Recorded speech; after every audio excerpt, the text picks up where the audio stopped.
Le CAC 40 repart en baisse aujourd'hui et finit la journée à moins 0,24%, on a les 7230 points et 2,1 milliards d'euros échangés. Tiens d'ailleurs, c'est l'occasion de rectifier une erreur, les volumes affichés sur le CAC 40 sur Boursorama étaient erronés une partie de la semaine dernière. Ils sont désormais justes depuis hier, désolé pour ce petit raté outre-Atlantique. C'est rouge aussi pour les indices américains, moins 0,3 pour le Dow Jones, moins 0,9% pour le Nasdaq à 17h45.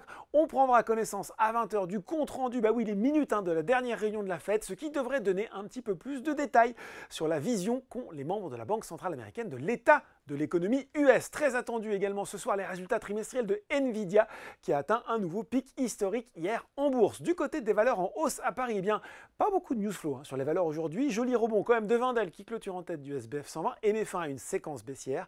Danone aussi se distingue et puis derrière Thales poursuit sur sa lancée avec une troisième séance dans le vert. Du côté des valeurs en baisse, les deux spécialistes de la dépendance, Orpea et Clariane, bah oui encore, sont en bas de tableau sur le SBF 120. Derrière, prise de bénéfice sur Elior alors que le titre a tout de même repris 30% sur un mois. Dans le rouge aussi Technip Énergie. Sur le CAC 40, ça freine pour les valeurs de l'auto, à l'image de Renault ou Stellantis. Enfin, séance un petit peu terne aussi pour LVMH. Il faut dire qu'UBS a abaissé son conseil d'acheter à neutre avec un objectif de cours ramené de 829,40 €, c'est précis, à 770 €. L'analyse dit s'attendre à une pause dans le long antécédent de surperformance du titre après des années de gains de part de marché. Voilà, c'est déjà tout pour ce soir. En attendant, n'oubliez pas, tout le reste de l'actu éco et finance est sur Boursorama.